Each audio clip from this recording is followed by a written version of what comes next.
Oh, start recording. I think we're recording. We're live. We're not live. You big dumb idiot. Welcome, everyone, to the TNC podcast. What's Today, going on? we have a special guest, Dr. Hannah. She's not a doctor. MD. She is a doctor. I thought we were going with the Dollar General thing. Hannah, please introduce yourself for our dozens of viewers who are watching live with us right now. I don't think anyone's watching live. All right, fine. It's not live. That's what I told him. I just like saying that. I know. I am Hannah. I am a doctor. That is what I do. Concise. That is what I do with my life. You're a podiatrist, right? No. I am. No, I don't do feet.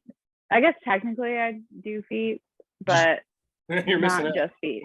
I am a pediatrician, so that is not podiatry. Nice. I had to make that joke at least one time. I know it's not very. I know. It's No, not. no one watching this will laugh, but it made me laugh, and that's That's what why we're here. matters. That's why we do this podcast. It's not for everyone else. It's for us to laugh at. Yeah. So thank you. We'll continue to make jokes that aren't funny for the rest of the podcast, and probably make fun of you too, Hannah. Just a heads up. So we Yeah, appreciate you It's being coming. It's coming. I'm ready. I Hannah. prepared my whole life for this. Hannah, I doubt that. Hannah, what are you drinking? I'm drinking a Diet Coke Look at that. because if I drank any alcohol, I would fall asleep right now. Get out. Wow, we are that boring. No, I'm just so tired. Hashtag work.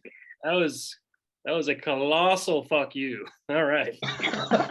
Thanks, Hannah. Well, thank you for tuning in with us, even though you're tired. Yeah. That's cool. Even though you hate us, but that's okay. Toby, what do you got? What do you got in that glass?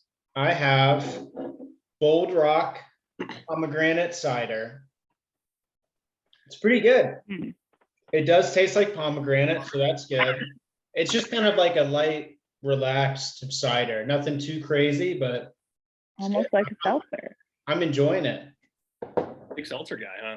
Or I guess cider. It's cider, yeah. I don't It is similar to a seltzer though, and how it's kind of just, light and chill. So you're just drinking a fancy White Claw, is what you're drinking. No, it's a cider. No, It's a made, seltzer. it's made from, no, it says cider right on the bottle. It's made from fruit. I don't see that. All right. Christian, what are you drinking? Some whiskey I got from a distillery in Birmingham. It's pretty good. It's the same stuff I had on the last one, Dread River rye. It's pretty good. Straight from the bottle. All right. You Christian, gotta you start the handle it? first one up in the bottle. Then you can pour it in a glass. Use a cup, Christian. Jeez. I'm going to. Gosh. Christian, how have your poops been lately? I went through a rough patch. I guess it was about 5 or 6 days ago. Don't know why, but it has subsided and they've been fantastic. No complaints. Things are good. Toby? I'm glad to hear you're back on track, man. Mhm. Poops have been good for me too. Been good lately. Consistent, which is nice. Right now, I poop about once a day, and like the past week, it's been during lunchtime, which is very convenient for me. That is convenient. So I'm pretty happy. Hannah, how about you? Is it convenient to go at lunch? I think so. If you're not working, yeah, it makes sense. It'd be worse if it was like in the morning or like in the afternoon, because it might conflict with like meetings or something, Mm. I guess I just don't get that much of a lunch break. It's like a rarity if I actually get a lunch break. So at work. So, but I guess that makes sense. Like people who work real jobs who actually get lunch break. So People who work soft jobs like Christian and I, we're not as hard. I get to take as long as a lunch as I want usually, which is pretty it's dope. a good day. It's a good day when I don't have to eat lunch in front of my computer. So Oh yeah, I've been there. A lot of times I just leave and go home. yeah. Yeah, for lunch. So it's pretty nice. I don't live close enough to my workplace to do that. Yeah, I live about 20 minutes. It's a little inconvenient, but I really don't care enough. So Wow. yeah. But anyway, Hannah, how have your poops been lately? They're fine. I'm consistent. What is your Regular. What about Mia's? Mia, Oh, how's your Mia is very regular. She goes at least 2 times a day, if not 3. Wow. She'll go 3 on a good day. When she gets to go outside, 3, like good 3, like in good like increments, she'll go 3 times a day, but definitely 2 times a day. She is moving some food. Good grief. Oh yeah. Must have a lot of fiber in her diet. That's good. Yeah, it's important. I have heard that. Interesting. Look at that doggo. She's a good one. Christian, where's your pupper? He's with his mom. Oh, I thought he was going to make an appearance. How are we supposed to get views? I guess we got Mia. That's good. Yeah, that's a win. Yeah, And a good. doctor, so Yeah, a doctor and a doctor. that was stupid. I did think about dressing her up as a doctor for Halloween, but I didn't. I think that's a great one. I'll be working for Halloween. Not looking forward to that, but So will I. I will also be at work on Halloween. nice. I won't be working like the full day. I'll probably work like 3 or 4 hours total, but then I'm on call for 24 hours. So hopefully things are quiet and then I won't have to worry about anything, but Nice. it is what it is. So Christian, did you have any topics you wanted to talk about for this podcast? Christian, were you there? Sorry, I zoned. He's got the whiteboard. Are you going to explain to us how this is live? I'm not, no, I'm not going to draw anything out. I just had a couple of things I thought of that I want to talk about or that might be interesting that we can ask Hannah about. But I'm just writing them down because you know how squirrely I am. I forget stuff almost immediately. You're a squirrely guy, man. That's why they call me Toby. I have heard that. I don't know. I think it's, I don't know. I don't have anything. I can't even remember anything anymore. I think Hannah, you're a doctor. I think my short-term memory is going, it is going like rapidly and I'm scared. Do you do some mind puzzles? Also, disclaimer, I only treat patients up to the age of like 18 on a good day, 24 on a bad day. So usually my response to things is, you're not a child, so therefore I cannot help you. What about people that are mentally children, like Christian? Right. No, you're an adult, sorry. I'm 28 on the outside, but I'm like 20 on the inside. Yeah, that's still like, that's a bad day for me if I have to take care of a 20-year-old. Yeah. How often does that happen? Do you take care of someone over 18? Well, right now I'm on adolescent, which is a special clinic that sees patients from age 12 to 22. So I've actually seen a lot more kids over the age of 18. I guess really they're like adolescents at that point, they're not really kids anymore, but I've seen a lot more of them in the past 2 weeks than I've seen in a long time. And it's always so funny. I realized this today. I was doing an exam with a patient and I always say, well, will you lay down on the table so I can listen and press on your belly? But I always say belly because for the most part, I'm dealing with people under the age of 12. Yeah. And then I'm like, gosh, this is really awkward for me to say belly to a 19-year-old, but like, I don't know what else to say. So belly it is. Stomach. Yeah, but like that just doesn't flow like belly does. All right. So Hannah, I know you're kind of bound by like patient privacy laws and HIPAA and all that crap, but you have that's a cat. Look at that. Yeah, I have one of those too. So this is Louie. Louie. Or Louie, you look at the screen. Say hi. I love Louie. We had a great time when I can't speak the English. weekend. But anyway, I know you're kind of bound by privacy or patient privacy and all that jazz. But do you have a funny, awkward story that you can share just off the top of your head, like the craziest thing that's ever happened to Dr. Hannah or Dr. Brooks? Sorry. Yeah, I guess this is not the craziest, but it did just happen literally yesterday, so that's why I'm gonna talk about it. So I saw a kid again. Actually she was technically a child. She was 16. I saw her in clinic yesterday, and we're like, chit-chatting, making me feel old, talking to a 16-year-old, using lots of slang. Anyway, we're like getting along pretty well. I get to the very end of the visit, and I'm like, all right, cool. So you're due for a vaccine today. You got to have it. You need it for school. So I'm gonna go talk to the attending. They'll come in to see you, and then we'll get your vaccine, and then we'll get you on your way. And she blew up. She was like, I am not getting this vaccine. She started cussing me out. Well, not me. I heard her in the hallway cussing to her mom. She's like, I'm not getting this effing vaccine. It's not happening. And I was like, wow, it's a vaccine. And I go back in with the attending, and he's trying to talk to her about some of the things that she had told me before she shut down, when I told her about the vaccine. And she was like, I'm not getting that effing vaccine. And he was like, fine. You don't want to be pleasant with us. This visit is over. And we walked out. And I was like, great. And she had agreed to get some test work done. So she had given me a urine sample, and she poured out her urine before she left, so that I couldn't even do the test that we talked about. So okay. Why was she so offended by this? She really did not want that vaccine. She was like, it's not happening.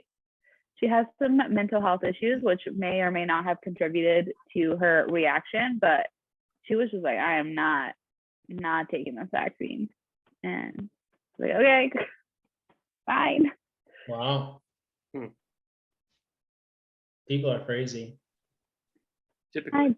I wouldn't say that, but they have some interesting reactions to situations.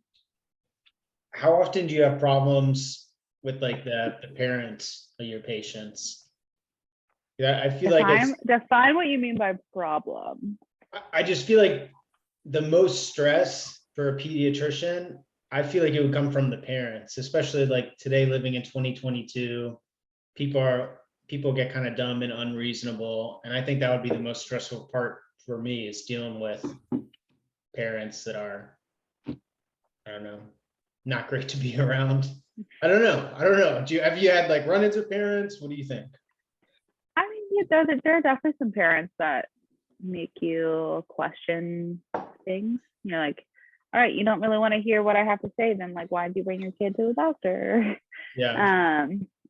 But for the most part, I find that people one of the benefits of being a doctor is that people do eventually they do take what you say pretty seriously most of the time. So you're able to kind of come most of the time to a mutual decision. Yeah. So I mean, every once in a while you'll get a parent who's being really unreasonable, and there's just you can't do anything about it. So, but for the most part, I feel that parents, they everyone wants the kid to get better. That is our mutual goal. Me as the physician, the parent, everyone wants the kid to feel better and to not be sick anymore. And it's really hard to judge a parent in that situation, because our kid is sick, and they're like so worried about their kid, and it's really hard to like pass judgment on them, because I don't know what I would be like if my kid was sick. Like I would probably be unreasonable too if I felt like these people were not helping my kid in the way that I felt that my kid should be helped. So it's a tight line, but for the most part it's fine, and the kids make everything worth it. So nice, good answer. Look at that. Wow. Am I a pediatrician? Maybe. What'd you say, Hannah? That am I a pediatrician? Maybe. Definite maybe. At least the possibility is there. Yeah. Agreed. It's a good 50-50 chance. So one of the things Christian and I have talked about a lot on the podcast that we wanted to ask you about is student loans. Ooh, yeah, good one. Yeah, I have lots of this. See, I had this when we first started talking about this, and we were talking about having Hannah on the podcast. I was like, I'm going to ask Hannah exactly in this way, and it's going to be perfect.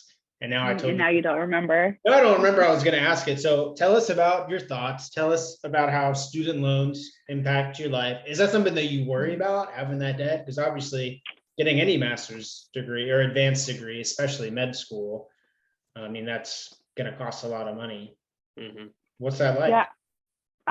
So it is a little different. So I don't have any debt from undergrad. I was like able through scholarship and with a little help from my parents to be able to pay for all of undergrad without any debt. And so it's a little different when I think about student debt because I only know about student debt in the context of getting an advanced degree. There are lots of, we could talk a long time about student debt for undergraduate degrees and things like that, but which I think is a little different. But something that always made me upset when it came to like talking about debt in terms of like medical school is I didn't have a choice. Like my tuition was like 35 grand a year, approximately, right? Something like that. On top of like, I don't have a job because med school is a full-time job. So I had to take out more loans to like pay rent and buy groceries and like provide for myself because you literally, I mean, there are some people who like maybe have like a little part-time job on the side, but you cannot like work a job to sustain yourself and also go to med school. So you have to take out more loans than just for tuition. So it ends up being a lot of money and they know that there's no choice, like you have to take it out. So then that comes into things like when we had to pay for board exams during med school, like the board exams are so expensive. And it's like, why is like, I don't have any money anyway. Like, why are you charging me so much? And they're like, because they can. And like, they're just going to take the government's money. Like, I don't have a choice. Like to become a board certified physician, I have to take this test. And so therefore they can charge me however much money they want. And I'm like, thank you so much. But I think, oh, sorry, go ahead. Are there multiple board exams? Yes. So to just become a general certified physician, like board certified physician, there are 3 board exams that you have to take. They are conveniently called step 1, step 2, and step 3. Makes sense. So you take step 1 and step 2 while you're in medical school. So the first 2 years of med school are all about like preparing you to take step 1 and like it's like the basis of your medical knowledge. But also there's some stuff that's like not super relevant to like actual clinical medicine that you have to learn. So you spend the first 2 years of med school like learning all the things to prepare to take this board exam. And then that test itself is like, I think step 1 is like $600 or something. And then you start your 3rd year of medical school. You do all of 3rd year and then you take step 2. And step 2 before COVID had 2 parts to the exam. So it had a computer part and then an in-person like practice clinical, like a clinical test kind of situation where you like go and you see patients with like paid actors and things like that. Before COVID, that paid actor part, the clinical knowledge part cost $1,200. And then you also had to take a computer test, which cost $600. So you ended up spending almost $2,000 for step 2. Wow.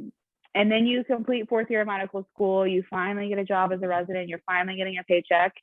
And then every residency program, for the most part, requires you to finish step 3 by the time you're like done with your 2nd year of residency. And so step 3 costs, I think it costs like $900. And all of these test costs do not include all the money I had to spend on all the study materials. Yeah, so sure. That was my next question. there are like test banks, like Q banks that you have to buy. And like there's books and other study resources that you end up purchasing. And so all in all, if I had to put a number on it, I probably spent like between probably $7,000 and $8,000 just on being like for board purposes, like between tests and Q banks and things like that. That's insane. Yeah, and then I still have to take another board exam at the end of residency. So to become a board cert, so that's just like now I'm like a board certified physician and I can get like a full license and all that kind of stuff. But I will need to become a board certified pediatrician at the end of residency. And so I will have to pay like $2,000 to take my board certification for peds. Yay. That is bonkers. But like I don't know. Doctors make a lot of money. Pediatricians make like the least of all doctors, but it's still plenty of money. And I don't like the idea of being in debt. Like, I know, kind of circling back to like the actual topic. I don't love the idea of owing people a lot of money, and I've never liked that. I don't like being in debt. Just like, I don't like being indebted to people because of money. It's like not something that I love. Like, I don't borrow money from other people or from I hate asking my parents for money. Like, it's just like a part of like a personal thing. I don't like feeling like I have to owe people something. But when I think about it, like, I will make plenty of money as a doctor to pay back all my student loans. Maybe not as quickly as I would like. If I was going to become an orthopedic surgeon or something, I could probably pay all my loans back in a year. I did not choose that lifestyle. So it will take me probably longer than I would really like to pay off all my loans. But if I am not, I don't even want to say frugal, because I won't even have to be frugal to pay it off. I just will not have to like make dumb financial decisions, like buy a new car right after residency because now I have a lot of money. Like, I don't know. So I will make enough money to pay it all off. Maybe not as quickly as I would love to do, but I mean, doctors make enough money, so it's fine. Yeah. Interesting. Nice. Why'd you choose pediatrics over everything else? Well, one, adults are gross. So let's just put that out there. You say adults are gross? Adults are gross. So yeah, they're nasty. And kids aren't? The kids are gross, but they're cute. Okay. Gross. It's a different kind of gross. Yeah, you're right. Exactly. So adults are gross, one, but also two, like the more important thing is I just have always really loved kids, and they, more than adults, like get better really like quickly, and like they are just so much more resilient than adults are because they're kiddos. And also they, like in adult medicine, a lot of the time the reason why people are sick, not always, there are definitely exceptions to this rule, but a lot of the times the reason why someone is sick is because of something that they did. So like, you have cardiovascular disease because you smoked cigarettes for your whole life, or you have diabetes because you did all these things. But when stuff happens to kids, almost always it's never their fault. It's never something that they did. It's something that happens to them. And yeah, and so I just like love the idea of being able to help them, and they're so resilient. They get better so fast, and they like bounce back, and you're like, what is happening? Like, you were just so sick 3 days ago, and now you're not so sick anymore. And they're our future, so we got to take care of the future. They deserve it. Nice. I think, Toby, I think we need to come up with some sort of award or something for Hannah for having the best answers. Honestly, Hannah. Can you tell though that like I have had to interview? I just have a lot of practice. Interviews, aren't you? I guess I had a lot of, like, I had to interview for medical school. Then I had to do like 15 interviews for residency. I just got really good at answering questions like this. Okay. Yeah. I hadn't thought about all the interviews. That's true though. But no, yeah, they're very clear. You wrap them up, tie all the things together. Compared to Christian and I, we just kind of ramble on like we just bullshit for about 30 minutes, and then we forget what the question was. And make ourselves laugh. So actually, Toby, can I hop in? Oh yeah, go ahead. So Hannah, I'm not super familiar with the I guess pipeline for becoming a medical doctor. But I would assume you've got some sort of like basic like trauma skills or something like that. Would that be a good not as much as I'd like. I mean, so in terms of like timeline of becoming a doctor, I guess to preface for all those who are unfamiliar, so everyone who goes to med school has a bachelor's degree, at least a bachelor's degree. There are a lot of people who also have a master's because it is getting increasingly more difficult to get into medical school. And so not as many people are getting in right out of college. So you have at least a bachelor's degree. So you spent at least 4 years doing a bachelor's degree in whatever you may have chosen. Most people choose a science. only because they're like prerequisites and it's just easier if you choose relatable. science. And then we all do 4 years of medical school. The first 2 years are all in the classroom with like very minimal clinical experience.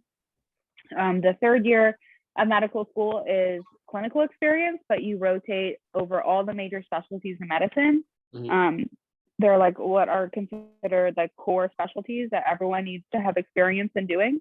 And so you might get a little bit of trauma experience in there. I did a little bit on the trauma surgery service as a third year medical student. So was involved when like patients came in after a trauma with the surgery team, and you do like your initial evaluation.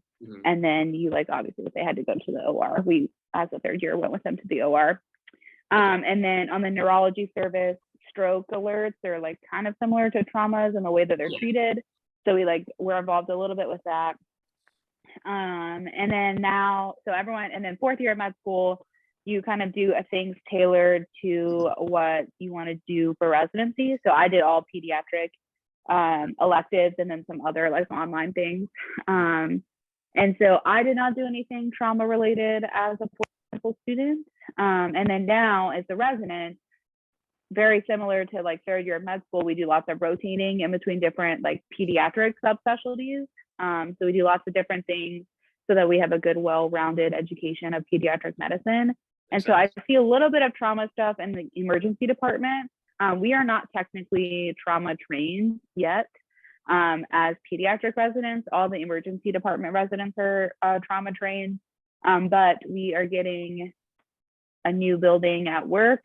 And because of this new building, everything is like shifting over to this new building, which will be kind of far from where the adult services are. So the surgeons, the trauma surgeons, where I work also cover some adult stuff. And so with their like limited availability to come to the new building, they need more people to be trauma trained. And so the pediatric residents where I am at, we will be getting some trauma training so that we can be involved in trauma alerts and like doing the intake and assessing patients and things like that when they come. So it is very like specialty dependent though. And everyone gets like, I mean, you could get as much as you want in med school, like based on what you want to do. I don't want to do emergency medicine. I want to do like general pediatrics where like I'm in clinic. And if I see a trauma, it's like a really bad day at work. So I didn't seek out things like that, but there are people who want to do that. And so they do like seek out opportunities. Yeah. So reason I ask is, well, two reasons, I guess. So when I transition out of the Army here in the next 2 months, after I finish my yeah, I know it's exciting. After I finish my undergrad, I want to get into paramedicine and eventually work in a helicopter as a flight paramedic. I think it'd be really nice. Cool. I know. And I was wondering if you had any tips for that. And also, but I guess that's not your specialty, which is totally cool. And also, Toby and I have, we've got plans in the making for going to Columbia. Oh, no. I thought we weren't We going to might bring need a this up. doctor. We might need a doctor for, basic, stitching us up and stuff. I was hoping maybe you could help. But I mean, I know how to stitch and I can put in sutures, but like, okay, I don't know what you guys are doing in Columbia, and I don't know that I want to be associated with that. I understand, but just think about it. If I can jump in, you probably wouldn't, Hannah. The pay at first would not be very good. Not super lucrative, but later on would be extremely good. Extreme. This sounds like some illegal activity, and I don't think that I really want to be a part of that. It sounds real sketchy. Real sketchy. That's what that sounds like. Christian and I would never do anything illegal. Never have, never will. Yeah. We're both just very kind and sweet, innocent, law-abiding citizens. Yeah. For legal reasons, Columbia is a joke. That's for legal reasons. That's all a joke. Christian, you madman. Yeah. Anyway, Hannah, did you know in college while you're doing your undergrad that you wanted to go into pediatrics? Yeah, I've known I wanted to be a doctor like my whole life. I just have always that's just what I've always wanted to do. I've really felt a calling to medicine. And I've always just like really drifted towards kids, and they're just the best. So yeah, I've known before I went to med school that I wanted to be a pediatrician. I thought for a little bit that I maybe wanted to specialize and do something like the neonatal intensive care unit, but no, thank you. The more and more that I went about like med school and things, the more I realized that I want a good quality of life, and that is more important to me than some other things. And people who work in the outpatient like aspect of medicine tend to have a little bit better of a quality of life. And also I just like don't like the other stuff as much to like do more training after residency. So trying to get in and get out, man. Cool. No, that's fair. I think in college I would have ranked for like jobs that I wanted to have after college. I would have put quality life as a factor, like not even in the top 10. But then I think Christian and I, one of the biggest reasons that we're getting out of the Army is the quality of life is terrible, and we just don't want to do it anymore. Yeah, I think it's so hard when you're 20, you're like 19, you're like quality of life, whatever. Like I just want to do all the things, and then has been. I'm recording. Zoom has been the best one so far, just because it's easier to use, and it's easier to like save the videos and then edit them. But so honestly, then, like, why don't you pay money for it so that you don't have to edit as much? Yeah, we're cheap. Christian and I aren't poor. I'm definitely not poor. So I just need to buck up and pay for it. I kind of wanted to shop around and try to find like what was going to be the best platform before I started paying for a membership. I expected to pay a membership at some point, but I don't know. We should probably just go ahead and pay the membership for Zoom, because it allows you to record for up to like 40 minutes or 45 minutes and then cuts us off like just happened. Normally it does a like a notification, like a warning, like, hey, like your room's about to expire and how many I did definitely see the time up in the corner, and I thought everyone I didn't want to say anything aware of because it. we're on a good roll, but well, I did not see the time. I think it's because I'm using the desk app or the desktop app and not the website. I don't know. If we get close again, let me know. But anyway, what were we talking about before we got interrupted? I don't know. I can't read. Oh, quality of life, and how That's when true. you're in college, you don't think that it's important.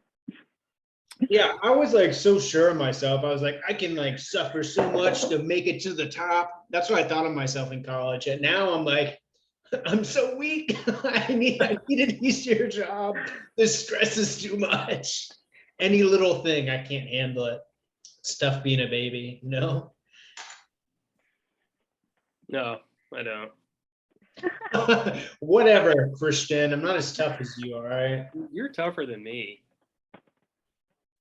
Absolutely not. Yeah. Was that whole glass whiskey that you were drinking? I don't want to talk about it. I Told you were tougher than me. I have a problem. You can't kick the alcohol. You kick tobacco like it was no big deal. Yeah. Oh, that's awesome. Good for you. Claps all around. Tobacco is horrible for you. Yeah, Christian quit using tobacco. Looking at you, like, Toby. I know. I know that you quit. I know. I haven't used tobacco in close to 3 weeks now. I know. I'm very proud of you. But I told a bunch of people about it, and I still do because I need the affirmation. Christian quit like it was no big deal. I didn't find out until like months after the fact, I think. So obviously Christian is tougher than me. I was suffering the whole time, and I had to like tell a bunch of people. We all have our vices, Toby, all right? Yours is alcohol, apparently. Nah. I already talked about my alcoholism story. You can open up if you want to, Christian. I don't really have one. I just, No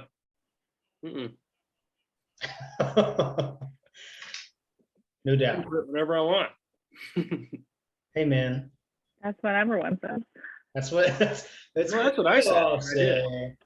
And I know you don't like our podcast because you hate us, but on one of the last ones, actually, it probably hasn't been posted yet. I don't remember because I've had problems with with that. Anyway, I talked about how there was one point in my life where I realized that I may have been a little bit of an alcoholic, not really like the true sense of addiction, because it wasn't affecting my day-to-day life in a noticeable way for other people. But there was a time frame where I like woke up craving alcohol. And like as soon as I got home from work, I was like, oh man, like I gotta have something to drink. And it kind of like scared me when I woke up in the morning, and like my first thought was, oh, can't wait to have a drink this afternoon after work. And I was like, I think I might have a problem. So I like cold turkey stopped drinking for, I don't remember how long, a few weeks at least, until I didn't like think about alcohol that much. So anyway, just a little fun tidbit for you. Yeah. Something. So there are what we call cage questions in medicine. And these are questions that not so much for kids because like they don't drink as much alcohol as adults, but like in med school, like these were the questions that you had to ask in all of your like actor patient encounters, like the ones that we did to like prove that we knew how to talk to patients. And like, obviously I know how to talk to patients, but anyway, so they're called cage questions. And these are the 4 questions. So let's go through them now and we can identify if any of us has a problem. That's fine. Oh, So boy. the first question. Wait, before you ask, I just want you to know, Christian and I 100% have many problems. just so we're all clear. Okay, Christian and I got know. it. Go ahead. Yeah. Go ahead. Okay. The first question is, do you ever feel the need to cut down on the amount that you drink? No. Not in a long time. I mean, obviously I did at one point, but in this moment, no. Yeah, no, yeah, definitely not right now. Okay. Every now and then, probably after these podcasts, I'll think like, oh man, I had 1 or 2 drinks too many and I'm a little lazy in the morning, but no, yeah, not really in a long time. Okay. The second question, do you ever feel angry or aggravated when people bring up your drinking? No.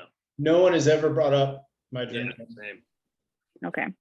Do you ever feel guilty about the amount that you drink? Nope. Yes, but only on that occasion that I just talked about, where I realized I was craving alcohol more than I should be. I mean, you shouldn't crave alcohol at all.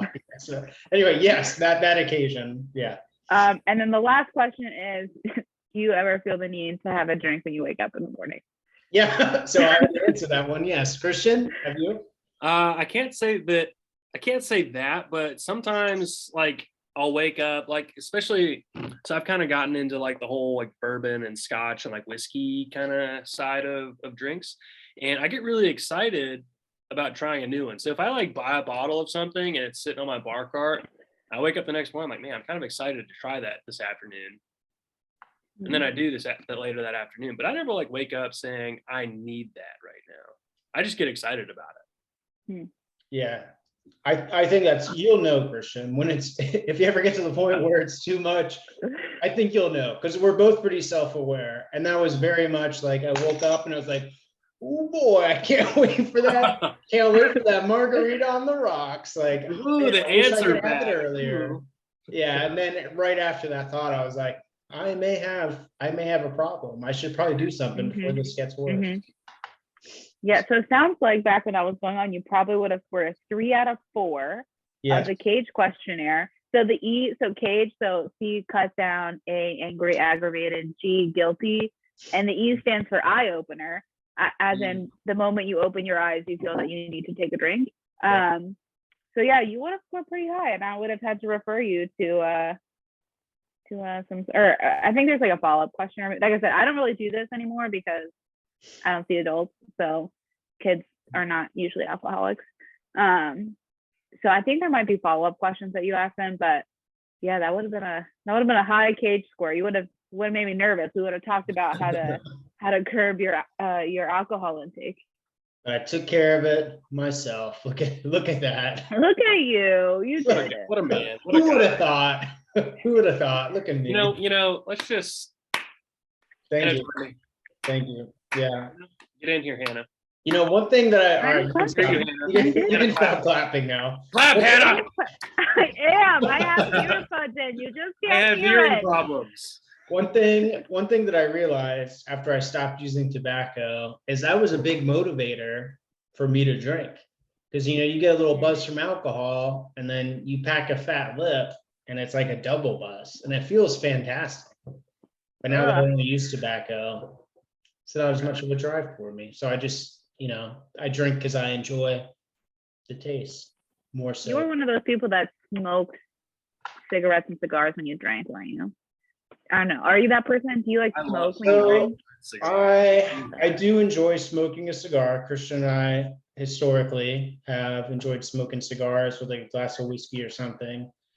I haven't. But you know what I'm talking about? Like those people who like Yeah. every time they have like a little bit too much to drink, they're like, oh, I need to smoke a cigarette. I'm like, ew. I'm not that guy. I'm not gonna lie, that's happened to me before, but not usually ever. I don't think I've had a cigarette in, it's probably been almost 2 years. Every now and then I will, because I'm with people who are drinking and like they want to have a cigarette. So like maybe I'll go smoke a cigarette. I've never really been super into cigarettes though.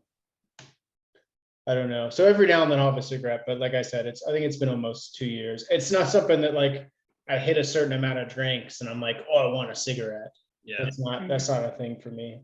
I could never be a smoker per se, but I've had, I mean, over the years, quite a few cigarettes, not like as much as a smoker would, but I've for sure had like, a few, because like I can never be a smoker, but I get it. Like I get how therapeutic like that can be.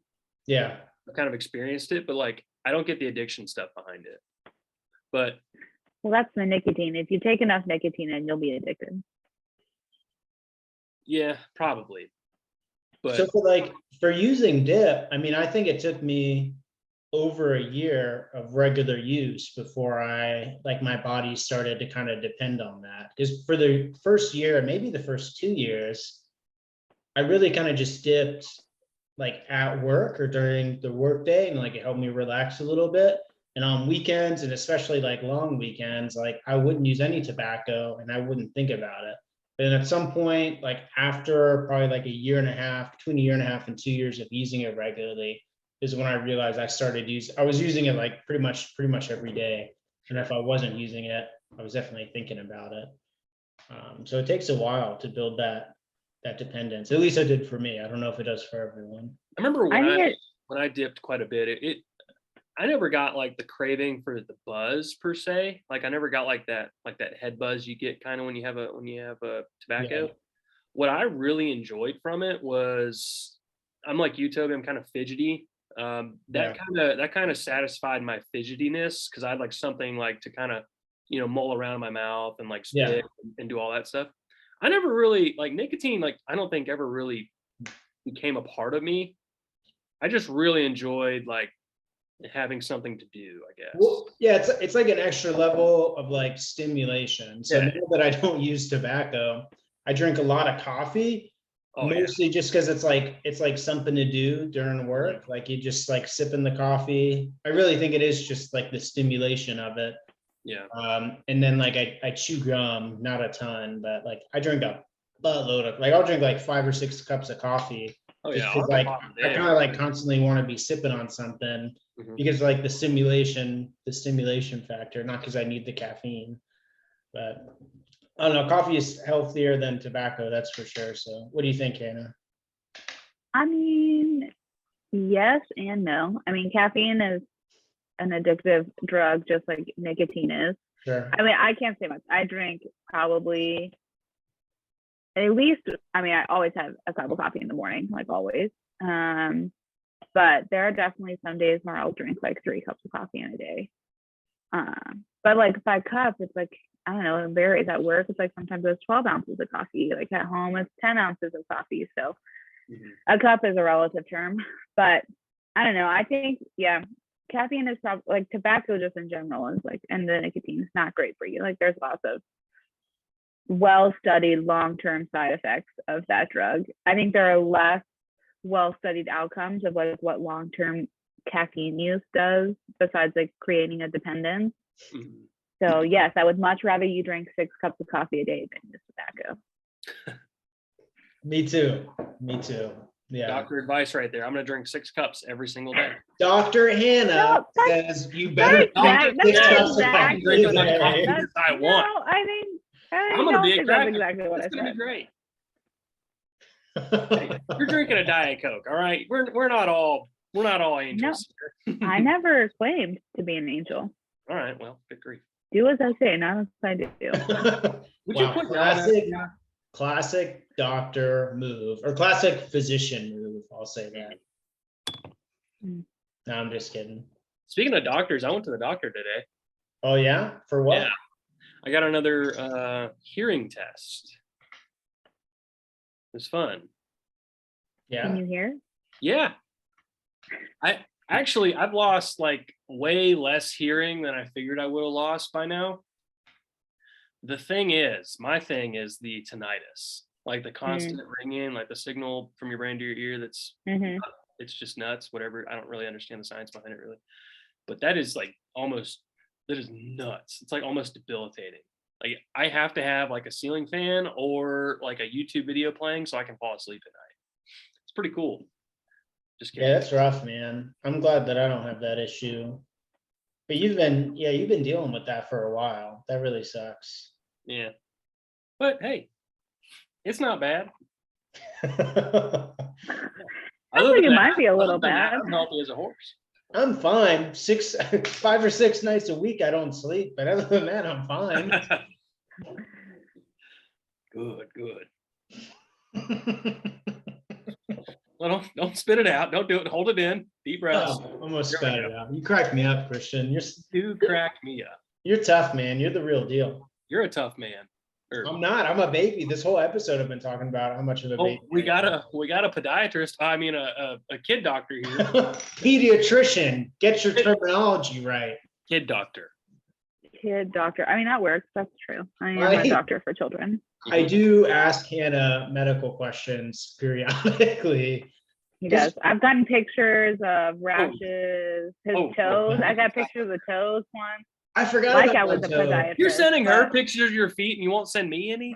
If you asked me for foot pics, I would send you foot pics. I figured that was free or something. Christian, anytime you ask me to send you for a foot pic, unless it's like during the day and it'd be really inconvenient, I'll send you a foot pic, man. Send me a foot pic right now. I'm not going to send you one right now. We're doing a podcast. Why? Anyway, that time with my toe, that was crazy. My toe was swollen and I was in so much pain. Like I could not concentrate because of how much pain it was in. And it was super weird. It was all swollen. The first thing I thought of was my big fat Greek wedding where the guy's talking about like spraying Windex on his toe that was swollen. I didn't do that, but Hannah basically said, don't be such a baby. It's probably an allergy. Take an antihistamine. And I did, and I got better shortly after. So nice. Great. Which is why we need to bring Hannah to Columbia with us for whenever we get boo-boos. We need like a level-headed, educated person to give us medical advice. Hannah is the perfect doctor.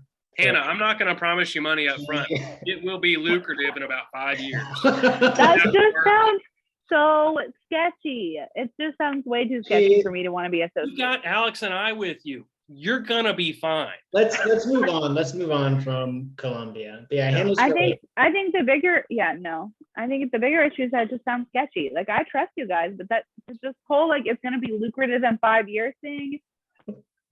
If you trust us, then you're wrong. But yeah, agree. Thank you, Hannah. You know, Hannah's off the island. Okay. Hannah is not off the island. We have to be unanimous in that.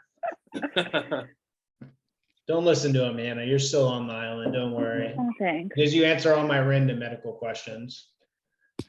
I try. I will say one of the most frustrating things about the Army is if I have an issue, it takes several weeks for me to see someone that knows what they're talking about. And I get it. Like, you want to, triage patients so that people who have like critical problems are treated earlier. But like in the Army, the first person you see is a physician's assistant, which is fine. Or really you'll see it like a medic first and then a physician's assistant. And then maybe you get recommended to like a nurse practitioner that has like the specialty with whatever you want. But Anyway, it's normal that you go like 8 weeks without receiving any treatment, which is pretty crappy when you're suffering. You need more doctors. Yeah, we do. That's why they pay people a lot of money to go to med school. That's true. But then you have to be in the Army. So Yeah, that's true. Also, in the unit that I'm in, we have like a little bit over 1,000 people. And the primary care manager, I don't know if I think he's a physician's assistant. I don't think he's an MD. Pretty sure he's a physician's assistant, but there's only one in our unit. So he's the primary care manager for over 1,000 people. Yeah. Which is crazy. So like the last couple times I've had an issue and I went to like our healthcare clinic, like he didn't see me. And at first I was like, that's dumb. Like, I feel like I should be able to see my healthcare provider. And then I thought about it and I was like, this guy's over 1,000 patients. Like that's wild. Yeah, I don't know. But I mean, yeah, there's not enough physicians, I guess. There's not. So as a pediatrician, as an attending physician, how many patients would you have that you see somewhat like regularly? I mean, I'm sure a lot of people you only see once a year or less, but like how many patients would you track as an attending? It depends on where you are and like what your practice looks like and how big your practice is. Ideally, I would be seeing like between 20 to 40 patients in clinic a day, like depending on like what type of visits they are. Like well child checks just like take a little bit more time 20 to than like 40 a 6 a day? visit. Yeah, a day. Holy smoke, that's a lot. Yeah, that's how you make money. You gotta see patients to make money. That's crazy. Yeah, I mean, ideally, I would not be seeing 40. I think that would be a lot for me, and that's not really the kind of quality of life in clinics that I want to have. I think ideally, I'll probably see closer to like 20 to 25 patients a day. So you see like 10 patients in the morning and then 10 in the afternoon. I'll get a lunch break when I'm like not a resident, and I will not have to sit in front of a computer and eat my lunch. But so yeah, ideally, you'll see like 10 patients in the morning, and things just like move faster when you're in your own clinic. Like right now in like the resident clinic, I could never see 10 patients in a morning. Like there's just no way. We just don't move patients fast enough to do that. Like I saw today in clinic, I saw 5 patients in the afternoon, and we started seeing patients at 12:30, and I got done with clinic at like 4. And patients are scheduled every 30 minutes.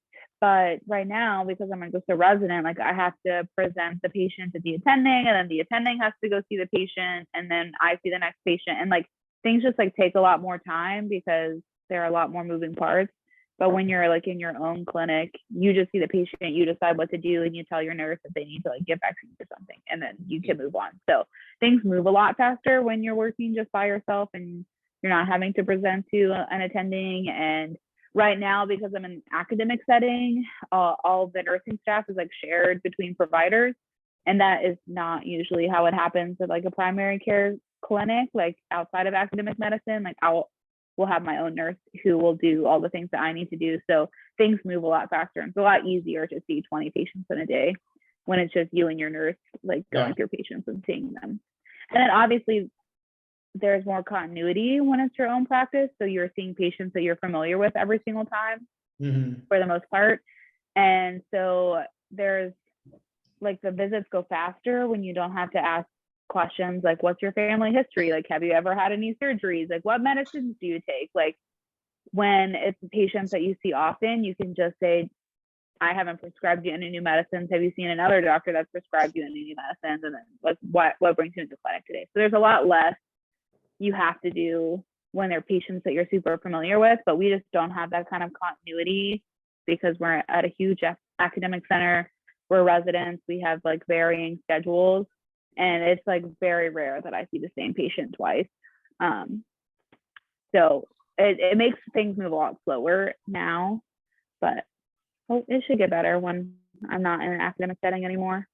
Do you have any plans on starting your own practice, or do you want to work under a company? Absolutely not. No. Oh, I do not want to own my own business. That just seems like so much work that I don't want to do. It's just I work in undergrad. I worked for my cousin who owns his own. He like has a partner, and they own their own dermatology office and practice. And it just like seemed like so much work to be the owner of the practice. Like you're the one like making all the hiring and firing decisions and like taking care of all the business end part of it. Like you have like a business manager, but then you have to trust that your business manager is like actually managing your business well. Right. And that just seems like a lot of effort. I just want to be a doctor. I just want to go to work. I want to see patients and then I want to go home. That's all I want to do. Fair enough. So I will hopefully join a well-established practice where I like have to contribute to like practice decisions, but not the everyday decisions, because I don't want to be a managing partner. I don't care that much. I get it. That's very understandable for sure. For sure. I mean, you basically be doing two jobs as a physician, yeah, and as a business manager. So I'm sure that'd be tough, and not necessarily what you'd want to do. So no, there are people that want to do it, but I am not one of those people. So like theoretically, if Christian and I were to start an organization that needed medical doctors, like a medical clinic per se, maybe in Colombia, would you be interested? I'm just kidding. You don't have to answer that. Hannah, how's your Spanish?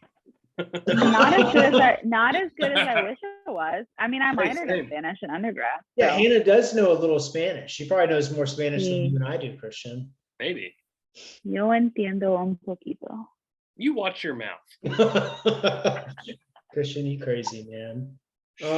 Hannah, how much nutrition do they cover in med school? Nutrition, as in like, what do you mean? So Christian and I have been talking a lot about nutrition stuff lately. Mm-hmm. There's a lot of biochemistry, obviously, behind like the nutrition and what people need. A lot of diseases or just issues that are common in America and Western countries. It seems like a lot of them are related to just crappy nutrition, especially in the States. Like we just eat garbage. A lot of people potentially have vitamin D deficiency. Everyone has vitamin D deficiency, actually. Really? Tell me more. Just about. If you were to test 10 people, my best guess is that 9 of those 10 people will be vitamin D deficient or vitamin C. Most of us are vitamin C deficient as well. That's even higher than what I thought it was. I listened to this. No, I'm pretty sure the majority of people are vitamin D deficient. Yeah. So I started listening to this PhD researcher on, she has her own website. I'm sure her podcast is on a bunch of different platforms, but I listened to her on Spotify, Dr. Rhonda Patrick, and her PhD is something in biochemistry, but she talks a lot about nutrition. That's one of the big focuses. And that's, vitamin D deficiency is something that she talks about a lot. So since I started listening to her podcasts, or really like before, I've started taking a bunch of different nutritional supplements because I know that I don't eat as healthy as I probably should. But anyway, yeah. So like, how much do you talk about that? Like, did you learn about vitamin D deficiency while you're in med school? Is that something you kind of came upon just like whatever? I mean, we are required. I mean, like part of the testing is like, what do all the vitamin deficiencies present as kind of thing. So, I mean, do I know what they all like medically, like when someone shows up, like how to like put a vitamin deficiency on the differential diagnoses list? Sure. But and like obviously I know like how to treat vitamin D deficiency, and in kids we like supplement all babies with vitamin D because there's not enough vitamin D in formula or breast milk, and obviously you don't want to put your baby in the sun because that's not good for them either. So I like know like relative nutritional things, like things that are like relevant to pediatrics. And then like there was a surgeon that I worked with in med school who said that basically everyone was vitamin C deficient, and vitamin C leads to like helps with wound healing. So before he would operate on like any elective surgeries, before he would always like prescribe them vitamin C, so that they would like have a good reserve for after surgery so that they could heal their wounds better. And then like it is kind of like a known fact in the medical community that almost everyone is vitamin D deficient, in particular just because now people live more sedentary lifestyles, and now people work from home. So like no one goes outside. The best way to get vitamin D is to spend time in the sun, and like people just don't do that enough. Mm-hmm. I agree. Yeah, it seems like nutrition is probably a lot more important in pediatrics than like in other branches of medicine. Because if you don't get the right nutrition, as a child, then you don't develop correctly potentially. As an adult, like it'll probably affect your longevity. If it's like a super serious deficiency, it could lead to disease, but more likely it's just you're not going to live as long because your body's just going to be damaged and not repair itself over time. And like you're not going to have as much energy, you're not going to feel as good. But like I would think as a child that it would be a lot more serious, the nutrition. Probably. Yeah, it definitely is important, but that's why we rely so heavily on our nutritionists, our RDs. They really do help for like the more than just like these are the things that you need to do to live a healthy life, like eat 5 servings of vegetables and 2 servings of fruit. Like they really do a lot of work on like exactly how many calories patients need to grow well and things like that. So especially in the inpatient side, we use the dietitians a lot to help us. Interesting. I didn't know that you had dietitians that you worked with. Is that just common to pediatrics? Do they have that in other like health clinics with different medical specialties, or what? I know like in particular for the pediatric subspecialties, like the pediatric GI clinic has their own nutritionist, the pediatric endocrinology clinic has their own nutritionist, the nephrology clinic has their own nutritionist. And then we use nutritionists like on the inpatient side. The hematology, so like the oncology patients, there's the nutritionists that work specifically with them because they have their own specific nutritional needs because they're getting chemotherapy.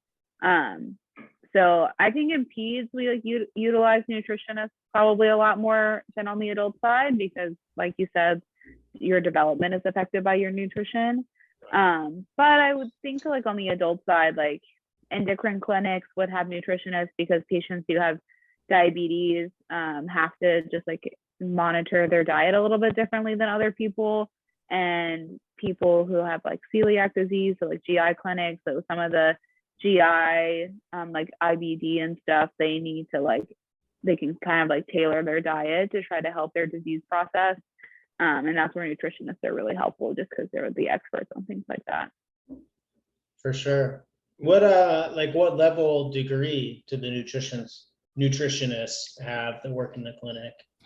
I want to say to be a registered dietitian, you just do like I think it's an undergraduate degree, so like you can like do dietary studies is like what you do, and then I think you do like some if you want to do like medical dietitian stuff, you like do like a I don't know if they call it a residency, but you do like some clinical experience, like learning from other nutritionists, like the way that you do things and stuff like that. So I'm not sure if there's like, I'm sure there's more education besides just a bachelor's degree, but I want to say it's like just a bachelor's degree. Okay. It's all you need to get started. I think you should get into that. I think you would like that a lot. I mean, I've been like researching a ton about it. I think it's super interesting. I didn't think about that. I think you'd make a great dietitian, Toby. I surprised the physician that I saw at my last medical appointment. But in a good way or a bad way? No, in a good way. She was like, wow, like you've really thought about this stuff. And like it seems like you've done a lot of research to understand this better, and like you're doing good things. Because I take a buttload of different supplements now to make sure that I'm getting all the micronutrients that I need. And I was like, yeah, it's because I feel bad and I'm tired of feeling bad. So I'm trying to fix the problem myself, but it's not working, which is why I'm talking to you. Anyway, do you take any nutritional supplements, Hannah? No, I probably should. I definitely, again, this is like where I tell patients to do things that I don't do. I do not eat enough green leafy vegetables, which are where a lot of your like good vitamins and like folic acid and stuff are, and like folate and iron. And I definitely do not eat enough green vegetables. So I should probably take like a multivitamin, but I do not. I have a hard time remembering to do things every single day. So No, I mean, it's tough. Honestly, like I haven't taken nutritional supplements consistently except for like the past 3 or 4 months. And like I've taken a multivitamin kind of intermittently, definitely not consistently for longer than like a few weeks, but it's really just been in like the past few months since I moved out to Virginia that I've started to take that more seriously. But it takes an effort to stay on top of that, you know? Yeah.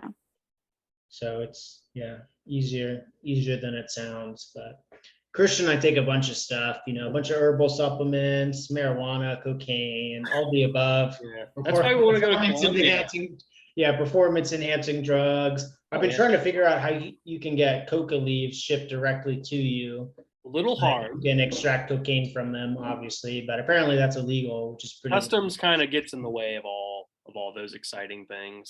Yeah, that's true. DMT is the next one I'm looking into, so we'll see what happens. But kind of scared of DMT, but Toby, if you'll do it, I'll do it with you. Yeah. I mean, your brain already produces DMT naturally, so. Yeah, I know, but not in the amount we would take. That's fair. Yeah. All right, Toby, we're at I know you haven't been looking, but we're at 4.5 minutes. Yeah, I was about to say. I have to pee again, but let's close this bitch out. I'd like to keep going with the conversation if you're down, Hannah. Oh, absolutely. Yeah, I got time. All right, cool. I'm gonna go ahead and end this, and then give me a couple minutes. I'll send you an invite, and I'm gonna go pee because I have a small bladder. He does have a small bladder, Hannah. Maybe we need to look into that. It's just Again, drink a lot of not my area of expertise. You can see a urologist though; they'll help you. Toby, I know a good urologist. Listen, I'm a dendrologist. Big background in urology right here. This guy, as of 4 years ago. So. Did you say urology or neurology? Urology. Not myology, but urology. They deal with all the things after the kidney. So your ureters, your bladder, your urethra. Yeah, I'm not super interested in urology. She's talking about the penis. What'd you say about I wasn't penis? talking about that. What? Oh my god. Toby, in the follow-on episode, I know a guy. So just ask me and I'll get you hooked up with a good guy. For penis health or for urology? Both. They're both really important, right up there with pooping, Agreed. Oh my goodness. All right, before this gets too weird, I'm gonna cut this off. I'll send you guys Thank you. the room shortly. Bye. Thanks, Hannah, for putting up with us. Yeah. Wait, what do we do? Do we just leave or literally look down? All right, I'm recording. We're live. You fucking idiot. We're not live. We're not live, Tom. God. Welcome back to all our viewers currently listening live to the podcast. Hannah, I've been meaning to ask, how did you come up with the name Mia for Mia, your doggo? Oh, that's such a good question. So Louis, who made an appearance earlier, I got Louis first. I got him my first year of medical school, and I was having a hard time coming up with a name for him. But I happened to be watching The Princess Diaries, and I was about to ask that. the cat in the movie, his name is Fat Louie. And I just thought that was such a good name for a cat. Therefore, I named my cat Louie. And then I guess, oh my gosh, it's almost been 2 years, Mia. When I got Mia, I was like, oh gosh, I think I have to do coordinating names for them. Like that just seems the most appropriate. So she is formally Princess Mia of Genovia, the Rompolis of Genovia, but we just call her Mia because we're homies. But Mia for short. Yeah, Mia for short. For short, yeah. So they are both named after the movie The Princess Diaries. So. Nice. Great movie for sure. Christian, have you seen The Princess Diaries?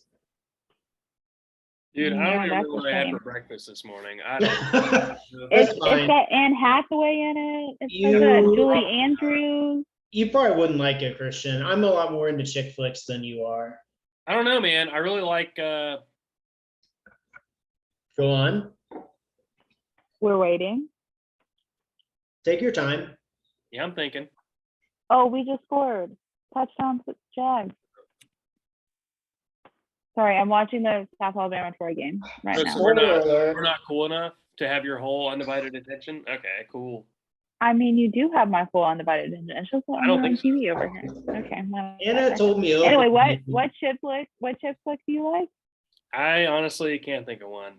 I've watched a few with my girlfriend, but I can't think of one. Have you seen Legally Blonde? Yes, the bend and classic. snap. I can bend and snap. Nice. Let me tell you. Legally Blonde is an excellent movie, no doubt in my mind. Yeah. I don't know, is White Chicks considered a chick flick? I think so. I don't know. It's more of a comedy, so probably. It's Maybe got that's a little, 2022. it's got a little romance in there. It's probably more like a rom-com. I like that movie. That was kind of funny. I agree. Yeah, I think it's more of a rom-com. Still a good movie. Christian, I just want to let you know I've moved on to my Smirnoff Ice. Oh my gosh. Are you in I college? had so much more in this bottle when we started. I love Smirnoff Ice. I really do. It's just like a nice light and refreshing drink. I just get the original. All I can think of when I see Smirnoff Ice is like when people are in college and they get ice and they just have to chug a whole Smirnoff. Yes. So we actually talked about that, believe it or not, Hannah. I would very much like to go to Virginia and visit Toby before he leaves there. And I'm going to buy a case of ices. And you're going to ice him? I'm going to leave them everywhere. the whole case, everywhere, hidden throughout his house. And it's going to be awesome. I'm going to ice him at his wedding or something. I'm going to put something in your coat or something. And you're going to like, what is that? And you're like, oh shit, I got to do this now. Hey man, those are the rules, you know? Those are the rules. I agree. What you got to do. So speaking of urology, we were speaking of urology and I forgot. You said you had a guy. Yeah, I've got a guy, Toby. I'll send him your info. Is he a urologist? Yes. Yeah, they're the ones that do that kind of surgery. Yeah, I think my pee frequency is fine. You know, alcohol is just kind of a diuretic, so anybody pees a little more. Oh, I lied. We didn't score, but we're close to scoring. Holy Hannah, no one cares about sport ball. I care about South Alabama. You're on the TC podcast. We don't care about sport ball. TC podcast. Yeah. So is that the official name? The TC podcast? Yeah, it is. TC. Okay. Toby and Christian, or Tom and Christian. Yeah. Our Gmail is tc123podcast@gmail.com. If anybody listening live right now, we're not live. Do you take like topics? You take like topic requests? Yeah, we do take topic requests. We actually have in the past taken questions from viewers and talked about them in the podcast. Just in comments though. Just from people that have commented on the videos. No one's actually emailed us yet. It'd be cool if you did though. TC123podcast@gmail. It's in our YouTube channel like bio. So check it out. And if you want to be on like a guest like Dr. Hannah here, email us. We'll have you on. We don't care. It's fun. We're having a good time. We've only had 2 guests so far though, right? Kelsey and Hannah? Yeah. Jordan's next week. Jordan Shelby? Yeah. You know Jordan Shelby, Hannah? What? I know of Jordan Shelby. I think I may have only met him like once. Dude, everybody knows Dr. J. Shelby. Everybody on the planet. He's kind of a big deal. He's a big fucking deal. That dude's the man. Love that guy. I used to get so embarrassed by Jordan when we were in elementary school because of how much he made me laugh. He would make me laugh uncontrollably, and I would just get so embarrassed by it. Toby, I really missed you the other day. He came over and hung out with Avery and I. He brought his little daughter and hung out with the puppy. It was great. Nice. You're going to be there one day, and it's going to be, my life will finally be complete again, and it's going to be good. Aww. So cute. Okay, shut up. Okay. Nice. You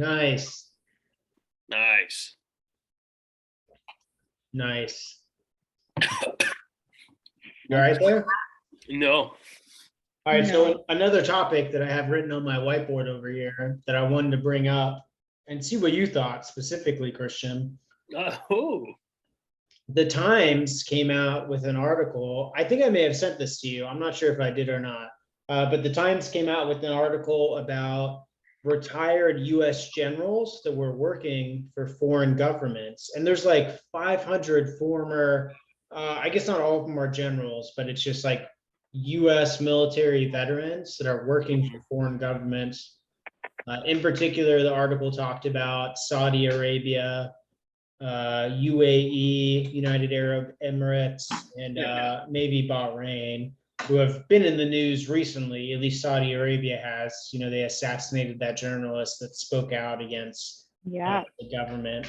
So anyway, I was surprised that there's so many like former U.S., in particular generals, like high-ranking people that were working for foreign governments.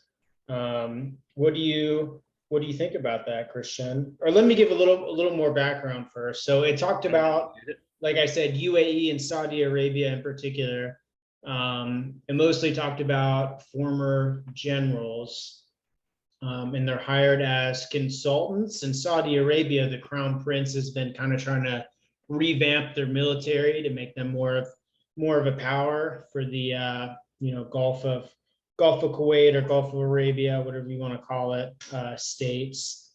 And working as consultants, they're not allowed to be uniformed personnel, but the Pentagon historically has tried not to release the information about these veterans, but you're required by US law, if you're a veteran, or at least if you retired and are receiving military benefits, you're required to submit like an application requesting to work for a foreign government, and they have to approve.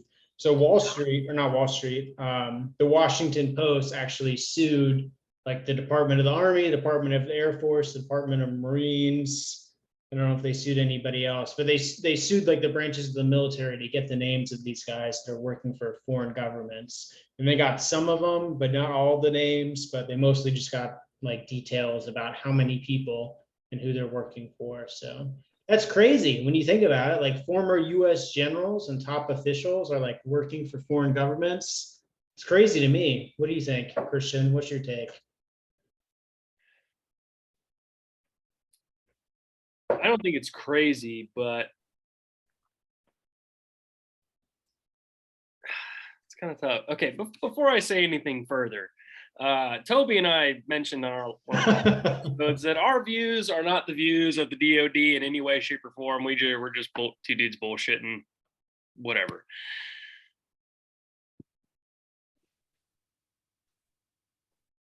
I don't really have any sort of issue with that per se.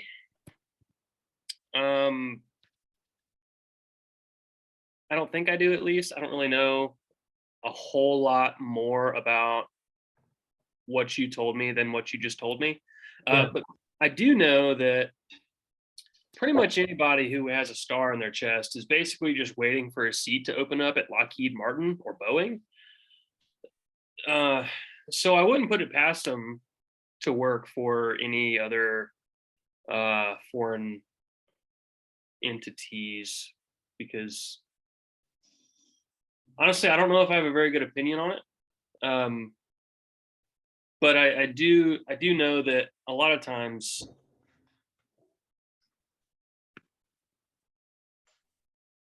oh man, I just lost my train of thought really good there. But it sounds like it doesn't really bother you that much, and you're not that surprised. I mean, I'm not surprised, no. But I mean, so long as they're working for maybe like an ally, like who really cares, right? Yeah. But I don't know. I'm not I don't want to sound like a jackass. I'm not very educated on the topic. Yeah, I don't know. I mean, yeah, that's fair. Like anyone who has a star in their chest, I don't like them, because they're essentially politicians at that point. I hate politicians, and they're basically just in it to make money in the next 20 years or so. Yeah, that's fair. I think it's worth noting too that Saudi Arabia has been probably the biggest ally of the U.S. in the Middle East recently. And Oh, then, for sure. United Arab Emirates, of course, has been an ally to the U.S. to a lesser Mhm. extent as well. So it's not like they're going and like advising China how to be. Yeah, They're like in- North Korea or Iran. It's not anything like that. But yeah. So I mean, I get it. I can understand why they would want to, line their wallets for retirement. I get it. Okay, you've got a skill, you've got an experience, sure. There are for sure a lot of them who take a little too much advantage of that, I think. yeah, Like I don't know if you're very familiar with it. But the current, I guess it was the chief of staff. What's his name again? Army chief of staff. I stopped keeping up with who those people were. They change out so much. I do too. I don't remember. But some senior echelon guy has several. I can't give an actual number, but they have a shit ton of stock in the company Sig Sauer. Right? Have you ever heard of them? They're firearm company. The Army has essentially completely switched over to Sig Sauer weapons, the handguns, the carbine, the machine guns, 2 machine guns, 1 carbine, and our pistols are now all by Sig Sauer, which Sig Sauer is not the best out there. They're good, but they're not the best out there. And it seems oddly suspicious that guy. Conflict of interest. Yeah, insider trading. A little bit of insider trading, no big deal. That seemed a little, when I read about that seemed a little interesting. So at that point, I kind of put 2 and 2 together, and I just kind of kept the idea that if you got a star on your chest, you're just trying to line your wallet for all the wrong reasons. And I don't really like it. Oh man. I don't know if that satisfies your question, but it's kind of what I have. I don't have a whole lot on that topic. I'm satisfied. I was just curious what you thought about it. Yeah, I've kind of always thought that generals, like once you put a star on your chest, you're a politician, and like there's no way around it. So, I mean, I've only interacted with like a handful of generals in my time. I got a funny general story here in a minute. Oh yeah. So some of them have been, I feel like it's my impression overall has been underwhelming. Some of them seemed like yeah, it feels like I'm talking to a politician, like they're not really saying anything of substance. Like it's clear that they're just trying to reiterate like certain things to convey their message and not very authentic. Some of them have been like, this guy kind of just seems like a regular guy. Like it feels like he kind of just stuck around in the military and like now he's a general like 30 years later. Like not that they were dumb or anything, but like nothing especially impressive about him. And obviously I prefer that guy to the guy that seems like he's not authentic at all. Like I remember one time I was at some military ceremony. I think it was a military ball. It may have been when I was in Korea, actually, but I was talking to, I think, my division commander, who's I think he was a 2-star general. And I don't know, as a young officer, I was like, oh, sir, like do you have like a professional reading list? Because that's really big in the military, professional reading lists and like leadership, self-help type books. And I asked him about that. And his response was like, no, I don't have anything like that. I probably should. Seems like something I should have. But yeah, no, I don't have anything. Like that was it. And it cracked me up because it was just so like, yeah, no, I probably should, but no, I don't have anything. Anyway, he was like a regular dude. He was cool. I mean, I appreciated that. It's nice to meet people like that are like regular humans. Yeah, a lot of them are not. But anyway, what's your funny general story? It's not that funny, but it was at the time. I laughed a lot. So I was walking. This was when I was a newly pinned sergeant. I think A buck sergeant. Yeah, I was a new guy for sure. Young buck. Yeah, so I was walking out of my battalion, and Hannah, sorry to bore you with these stories you may not quite have a palate for. But a battalion is basically where your battalion senior command, it's like your headquarters kind of thing, where everyone like conglomerates and A battalion's got like 400 got a good people for those people who are listening. Yeah. But anyway, so I was walking out of it. I was there for some reason. I don't know. So I was a newly pinned sergeant, new guy, still pretty low in the enlisted ranks. And I walked past this guy, right? He was short, not short, but like kind of short, medium build, gray hair. I was in a hurry. I guess I had something going on. I just looked at him, and usually when someone walks past me or I walk past somebody, I say, "What's up?" or "How you doing?" or "Good morning," or whatever. But just to this guy, I so happened to say, "Oh, what's up, dude?" Just walking by him because I glanced at his chest and I saw what looked like specialist rank. Oh no! It was Lieutenant Colonel, wasn't it? No. I kept walking. I was like, that sure seemed like an old specialist, which Hannah, that's an E4. It's a pretty junior guy. I was like, man, that sure seems like an old E4. And I realized that was a lieutenant colonel right behind him, following him around. And then it dawned on me, that was a 1-star general. I said, oh no. Oh no. What's up, dude? What's up, bro? What's up, dude? To me, a young sergeant says, "What's up, dude?" to a freaking 1-star general. I went back to my little dorm room and I sat there for the rest of the day, just kind of scared. I was scared I'd get a weird phone call saying, "Hey, were you in battalion?" and talk to this guy. So that was kind of funny. That's a joke for a smaller audience, but that was a pretty good time. That is funny. The good ones I've noticed just don't care. Oh, for sure. Like, yeah, right. He didn't make anything of it. He just like, I can see his face right now. And I remember he just looked at me and said, "Hey," yeah. Like, oh boy, this guy who had, 20 something years at least. Yeah. Probably more like 30. Yeah. At least 20, probably more like 30. And he's like, "Oh, what's up, man? How are you?" I'm like, wow. Nice. That was funny. I couldn't believe it. That was hilarious. This guy who is like your boss's boss. Yeah. Something like that. Not someone you want to say, "What's up, dude?" What's up, dude? Hey, what's up, bro? Anyway, that is funny. I don't think you told me that story before. No. It's pretty good. Hannah, what do you think about these former U.S. generals and admirals working for foreign governments? How does that make you feel? Yes, when you first said it, it felt wrong.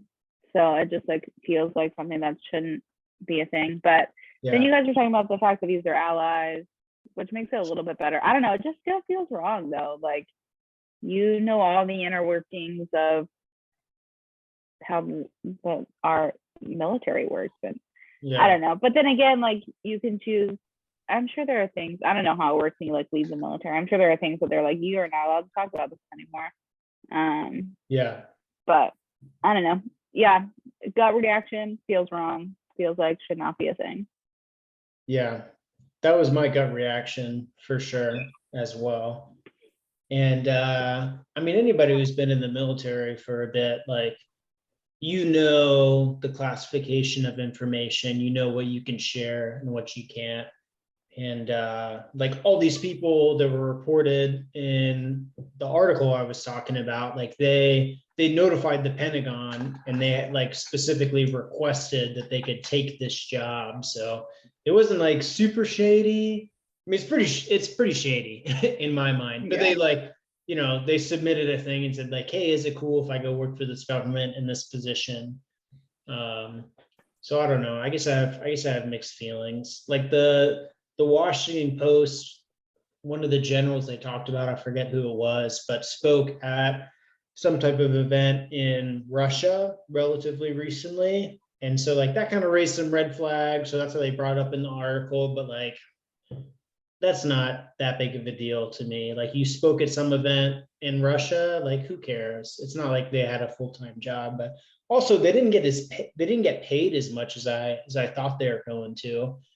it sounded like a lot of the positions were making between like $150,000 and $200,000, which is a lot of money. But like a general in the U.S. military makes around that much anyway, so maybe a little less. So it wasn't as much as I thought. They did cite a few generals who were working as advisors, I think, for the Australian military, and that was like a multi-million-dollar deal. But like Australia is one of our closest allies, so like that doesn't bother me at all. But I was surprised. I was surprised there's that many people who are working, taking jobs for foreign governments as advisors. It's interesting for sure. I mean, I get it though. Hey, money's money, you know what I'm saying? Money's money. Yeah. For those who are listening live right now to our podcast, feel free to drop a comment on what you think about former U.S. senior military people working for foreign governments, even if they are allies. Money's money, man. Remember I think it was the last episode or the one before that or the one before that, I don't know. We maintain a certain level of moral flexibility. Okay? Oh no. This refers I'm sorry to expose you to all this. We're morons. This refers to Christian and I looking for sponsors. We will straight up lie about your product if you sponsor us. Classic. Oh man. Hannah, do you have any questions for us? I know we're kind of bombarding you with stuff. We've been grilling you, Hannah. What do you want to know about Christian and I? Oh gosh, I don't know. Let me think. I guess so. You both are getting out of the military, which is exciting. Mm-hmm. I guess do you regret joining the Army? No, not at all. Toby, I'll let you start and I'll finish, I guess. Or I can start, you can finish, who cares? Yeah, so I actually had to sit down with my boss's boss this past week, and he had to like approve my application to get out of the military. For officers, we kind of have an indefinite contract. So we have an initial service obligation, which I met for like the active duty part of it. And then your brigade commander, who's a full bird colonel, that's a commissioned officer who has been in between like 18 to 22 years usually. So he has to like sign off on the packet saying that he approves you to get out of the military and be released from active duty. Anyway, I had to sit down with him this past week and he asked me why I joined the military originally. And I kind of just always knew that I wanted to be in the military. Like I feel like a lot of kids play like cops and robbers and they play like being soldiers and stuff, but I kind of always knew that I wanted to be in the military and I always stuck with that. And it made sense after high school to like join ROTC and enter the Army, become a commissioned officer. Yeah, like the leadership opportunity, the ability to travel, like being challenged, like the leader development, all that stuff, kind of like the standard stuff for entering the military. I feel like those are all the reasons I wanted to join. And I got all that. Like my first assignment was in Korea. Then I got to live out in Washington State, which was awesome. Outside of Seattle, beautiful area. Lived in Missouri for a while. Not a fantastic area, but there was pretty good fishing, even though it's kind of the middle of nowhere. Lived in Kuwait for a year. That was pretty unique and interesting. And then now I'm living just outside of DC in Alexandria, Virginia. So I got all the things that I wanted out of the military. I do not regret it at all. I regret a little bit accepting the assignment to go to Kuwait because that kind of forced me to be in the military a little longer than I kind of wanted. But like joining the military, absolutely not. Like I got all my college paid for, that was pretty dope. And then, like I said, I got to travel, meet a bunch of different people and learn things. So no, anyway, that was a long answer, but no, I do not regret it. I'm glad that I joined the military. Yeah, I don't regret it one bit. The amount of friends who I've made who are now family, is priceless. You couldn't put a price on those guys. The amount of experiences I have had,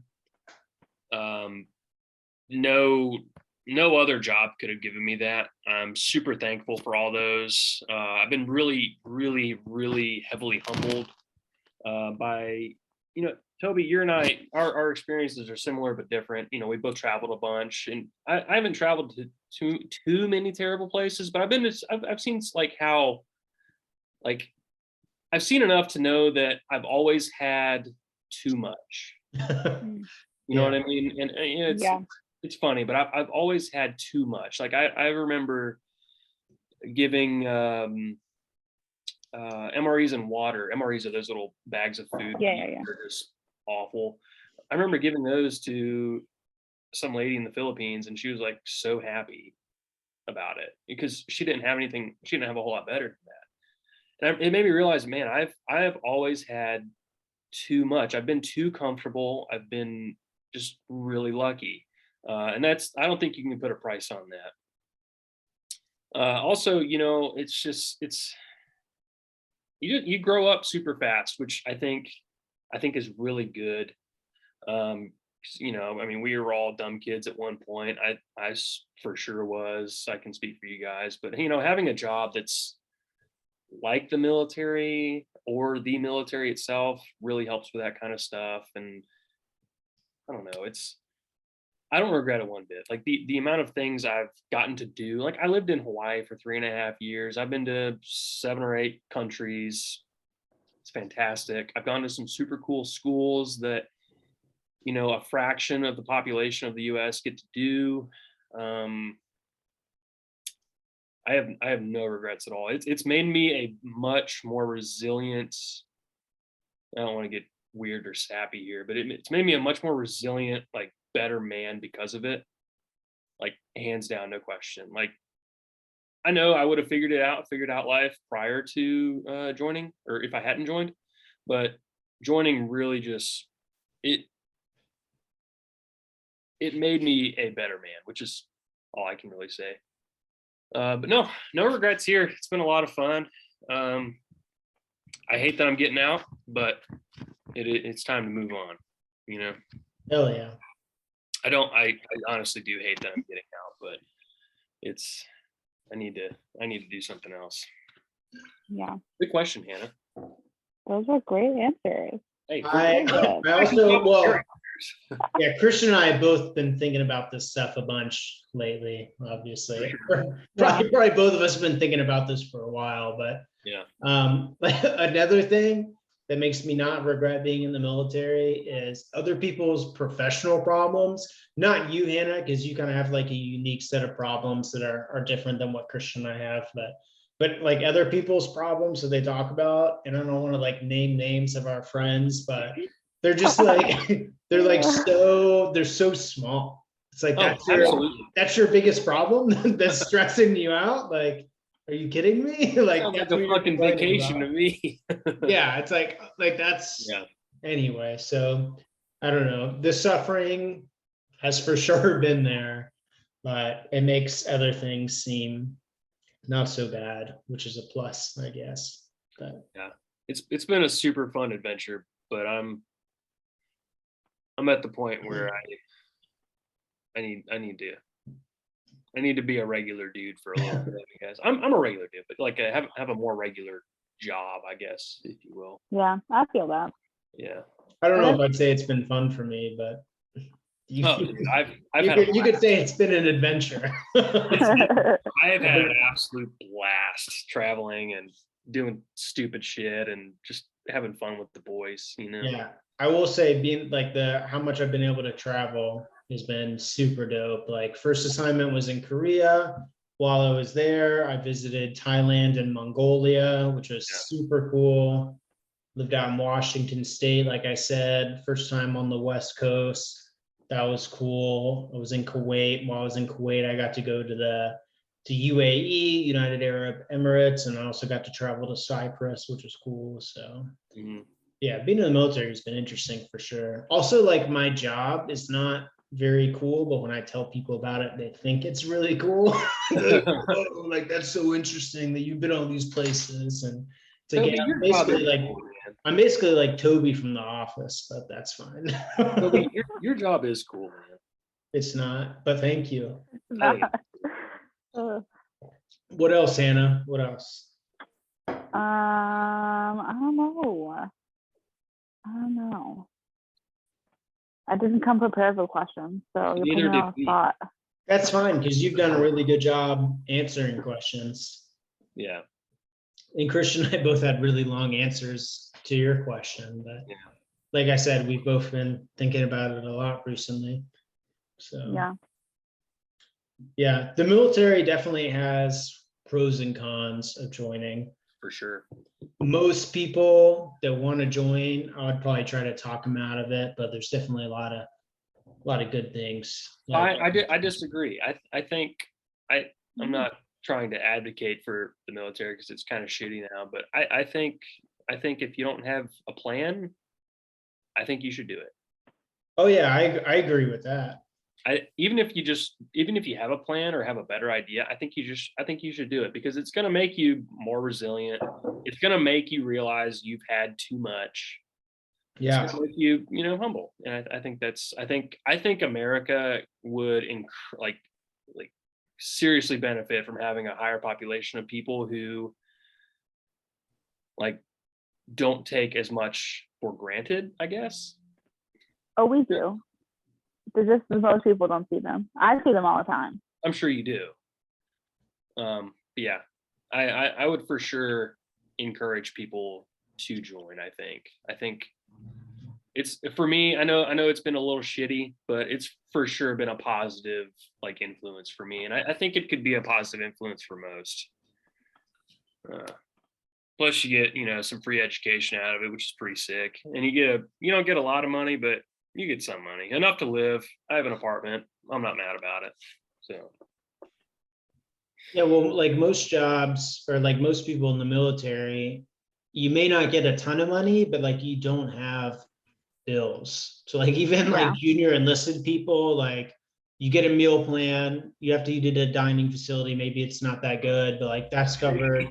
Your healthcare is covered, your housing is covered. So even if the compensation is not that much, you don't have bills and pretty much all of your income, you can do whatever you want with it. As an officer, I get a stipend for meals, I get a stipend for housing and stuff, but it's still pretty good. I think the biggest thing about the military is I've met so many people that came from generational poverty, and they just wanted to break out of that cycle. All their family was poor, their parents were poor. They wanted to break out of it, and they joined the military, and they were able to do that because you're just able to be connected to so many different opportunities when you're in the military. Sure.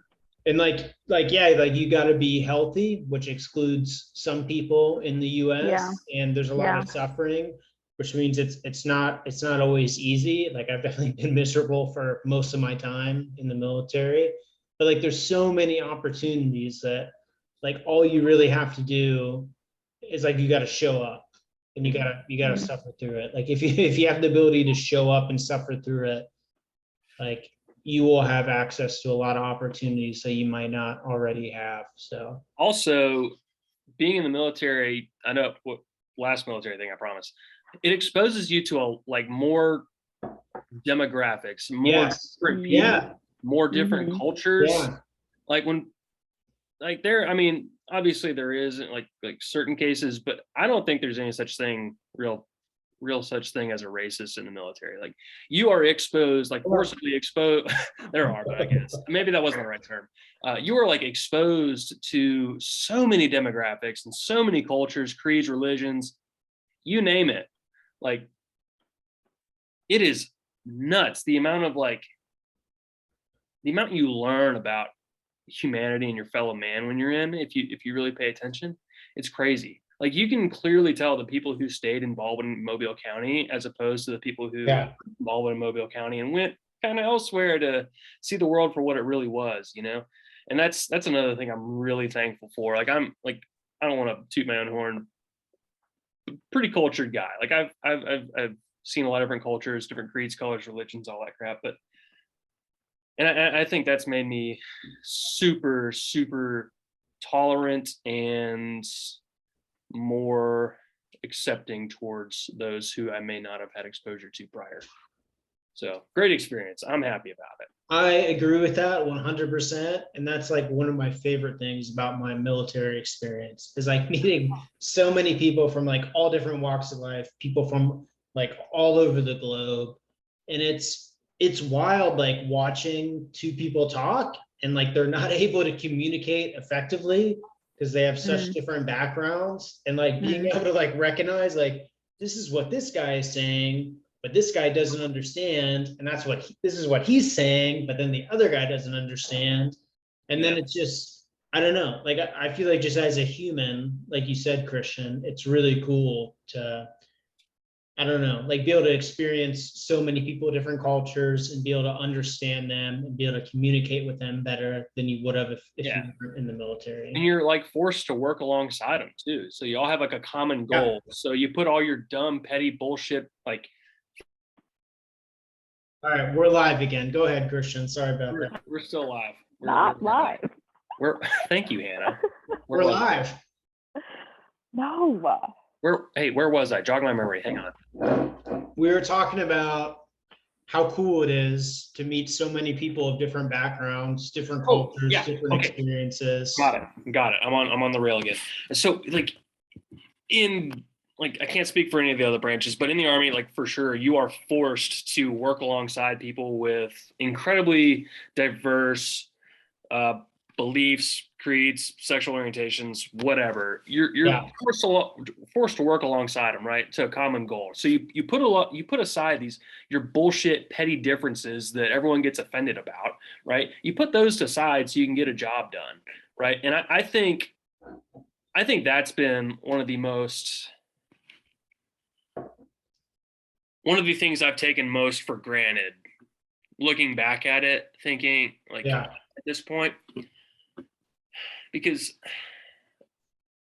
I don't know, it's such a oh boy, this break could not have come at a worse time. My brain doesn't work like this anymore. I know exactly what you mean, but it's very hard to explain, like the humbling experience it is, like meeting all these different people, hearing about their lives and realizing how lucky you are. Agreed. Yeah. But like I think what I'm mostly trying to get at is like the little differences that everyone has, like whether it be what religion they believe in, or what their sexual orientation is, or what their creed is, what their color is. All that stuff doesn't actually matter. It may matter to that person, but it doesn't like ultimately matter that much, right? Because at the end of the day, we're all just people. And I think the military has done a great job. I will credit the military with this. They've done a great job by getting those people who are so incredibly diverse to work together decently well to accomplish a goal. And I think having been exposed to that, that's made me a much better person, a much better man. I think it makes, whether it sticks with them or not, I think it makes people better for being exposed to those demographics, if you will. Yeah. Whew. Good job. You made it. I kind of went on a tangent there. That kind of shit fires me up because you're so passionate about it. That's cool. I know. I get fired up about like. Are you going to become an Army recruiter? No, absolutely not. No, fuck that.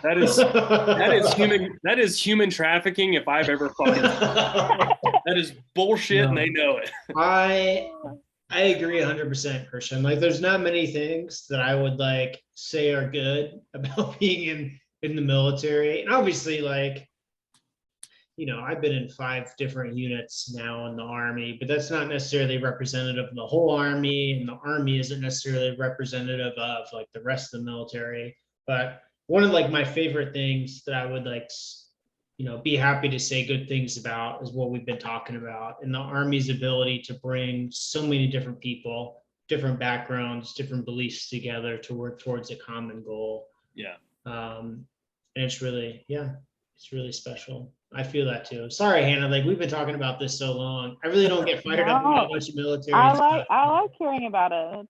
Yeah, it's really cool. It's really cool. I feel like usually when we talk about the military, you just tell me how much you don't like your job and you can't wait to get out. So it is nice to hear the things that you like. It's mostly complaining. I agree, but that's one of like the few good things about it that I really appreciate, and that I'll probably miss after I get out. Sure. I think it's gonna be a good thing for us and for people who are similar to carry with them for the rest of their days, because I think ultimately that's been the best thing I've taken from being in the military. Out of everything else, you name it, I think that's the best. I think it just makes it so much easier to work with different people, like you and me, Christian. Like our parents are from the Midwest, but we both grew up in the South. And you think about like the differences between like the Midwestern culture and the South. Like if you go to someone in the South's house, they invite you in and they say, make yourself at home. And they really mean that in the literal sense. Sure. Like they want you to truly treat it like it's your home, like whatever, like pull something out of the fridge, like pour yourself a drink from something out of the fridge, grab a beer out of the fridge, like whatever, like heat yourself up leftovers in the microwave. Like they really mean make yourself at home. But if you like walked into someone's house in the Midwest, even if it's someone that you know relatively well, and you like went in your fridge and like heated up leftovers in the microwave, they'd be like, what the fuck is this guy doing? Get out. If you did it in the South, like the people at that house would be like so happy that you were like making yourself at home. But anyway, so it's kind of like antithetical, even just like Midwest compared to the Deep South. So it's even more so in the military with people from literally all over the globe. Yeah. So anyway, I definitely agree. That's made me a better person, being able to see things from different perspectives that I never would have thought about, Agreed. Yeah. Hannah, thank you so much for the awesome question. That was Thanks. I didn't expect that to go down that deep of a rabbit hole, but it did. Thank you so much. That was good. We needed that. Yeah. It makes me remember some of the good things about my military experience. I don't regret it one bit. Yeah. Happy to hear it. What else are we going to talk about? Dude, we can keep going all night. I don't have to be at work till like 9:30 tomorrow. I don't care. I took tomorrow off, so really? I have to be at work until Monday. I have to be at work at 7:45. So that's not bad. You'll be fine. You'll be fine. And do you realize the amount of times I've showed up to work like hungover at like 5 a.m.? You'll be all right. You got it. Are you responsible for people's health when you show up to work? Actually, yes. Yes. Have to make medical decisions about. You'd be surprised. You would be surprised. Hannah, I am a jack of many trades. Okay. All right. I mean, I'm not saying I'm a doctor, but in some countries, I mean, maybe. You'd be surprised the limited experience that people in the Army have, but also then the decisions that they make and the potential for affecting other people's lives that they had. I don't know if that makes sense saying it out loud, but Christian, you know what I mean. Yeah, I'm smelling what you're stepping in, brother. Yeah, I remember as a platoon leader, I had a guy who, holy smokes, this guy, he had financial problems. He had serious relationship problems with his wife, was looking at getting a divorce. His son was special needs and had a ton of problems in school. I think the elementary school he was enrolled in kicked him out because of like all the problems that this kid had. And he had health problems as well, like on top of everything else. And then he couldn't perform at work. So he had a ton of like problems at work, and I couldn't give him a good like performance evaluation because he did a terrible job at everything pretty much. And I remember talking to my boss about this guy, This guy's like, he's like 33, 34 years old. And I was like 23 or 24 at the time. And he's like, yeah, well, like, what are you doing to help this guy out? And I was like, I don't know what the fuck I'm doing. Like this guy, like he's probably gonna get divorced. Like I've never even been in a serious relationship, to be honest. Like he's got a special needs son. Like, I don't know what that's like financial problems, like serious health problems, all this stuff. And my boss is like, yeah, well, like, what are you doing to help them? And it's like, I don't know what the heck I'm doing, But like I was in charge. Did you help him? Supposed to like try to help him out in his life, but I didn't know what I was doing. So I tried to just be like straight up with him. But anyway, that was wild. Yeah, good times. Good times. Well, Hannah, I know you're kind of hinting at wanting to go to bed. I get it. We'll let you go. All right, I'm an old lady. I get it. We're not old, but we got some miles on us. But this is our longest podcast. I've really enjoyed it though, Hannah. You're clearly a lot more intelligent than me and Christian, and hopefully our dozen of viewers will appreciate your insight as well. Maybe that dozen will turn into 2 dozen. We're gonna have you back on at some point if you're down. Yeah, I could do that probably. Yeah, I could put you under my schedule more than likely. Okay. I know you're busy. You're kind of a big deal as a medical doctor. As an MD. Hannah, do you have one of those plaques that says Hannah Brooks, MD on it? I don't have a plaque. I mean, on I your have a desk? medical degree that says that, Yeah, like but do my you have it actual on like your desk? diploma. So I don't like have a desk at work because I don't have an What? office. Oh, you're Yeah, not that cool. I have a resident. I don't have an office. I have a badge that says it, but no, I do not have a plaque that says, or like a named thing, because I don't have a desk. If I had a desk, maybe, but I don't have an office or a desk. I I have a my desk own in my desk apartment, on but doctors, so yeah, I'm just kidding. I Hannah, thanks a lot have for a joining mobile us. workplace. I get it. Thanks a lot for joining us. You've been a ton of fun. Yeah, thanks great for to talk having to you me. again. I know it's been way too long. Yeah, So it'd be your great. stash, man, is so nice, Christian. What's I that? said It earlier, is the nice, stash. isn't it? I like the Oh, stash. this whole thing, this used to Yeah. be got to like right there. It was a lot bigger than it was not long ago. But thank you very much. Yeah, it's nice. I get a lot of compliments from a lot of men. It's really fun. My girlfriend Avery always like pokes fun at it, like, "Oh, you get a bunch of dudes like your mustache." Like, all right. Okay. But yeah, thank you so much for joining us. It's been a lot of fun. I don't want to keep you any longer. I know you got kids to take care of. Not yours. Well, maybe yours. I don't know. This is my child. Her I get name it. is Mia. Oh, Mia, look at her. She's so sleepy, so precious. She is so sleepy. Bless her heart. I get it. Yeah, I know you got other people's kids to take care of. So do I. So does Toby. We're in the Army. So I guess we're all kind of similar. Nah, not me. I do. I for sure do. I hope they're not watching this. That'd be kind of funny. But yeah, thanks again, Hannah. You've been a blast. Yeah, You're the thanks for best. having me. Anything else you want to close with, or? Hannah, I do have one question. All right, here we go. If you had something to tell to the parents of America based on your experience as a pediatrician, Good. One piece of advice, just one? What would it be? Yeah, one piece. I mean, you can take as long as you want, because obviously Christian and I are really hyped up, but if you wanted to tell something to the people, what would it be? It is so hard to just pick one thing. Oh gosh, just one thing? There's so many. You can do multiple, like I said. Okay. Time. So yeah. Okay, we'll start with, please vaccinate your children. Yeah. Vaccines literally save lives. We have eradicated diseases because of them, and they are so good. Please vaccinate your children. Yeah, that's like numero uno. Please vaccinate your kids. Yeah. They deserve it. You deserve it. We all deserve it. And then probably something that's maybe a little less controversial is I really dislike how much screens like play into all the things now for kids. I think screens really limit their opportunity to have good imagination. It limits their opportunity for interactions with other people.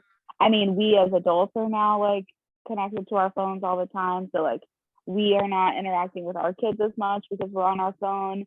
Kids are not interacting with their parents as much because they're on their iPad or they're watching TV or they're on their phone because now 10-year-olds have phones. And so I think that screens really inhibit kids and that we should try our hardest to really limit the amount of time they spend in front of screens, and we should really encourage them to go outside and play until the street lights come on and then come inside for dinner.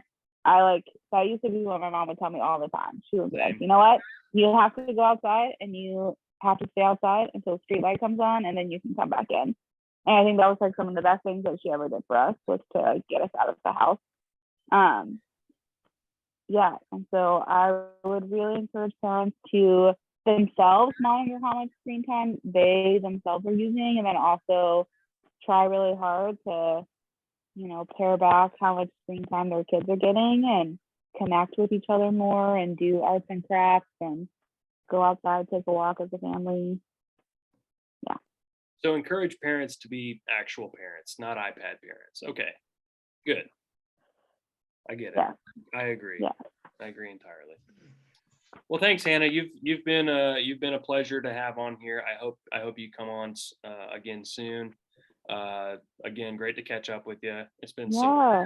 I hope everything is well, and I hope you continue with your success as a doctor. Take care. Thank you.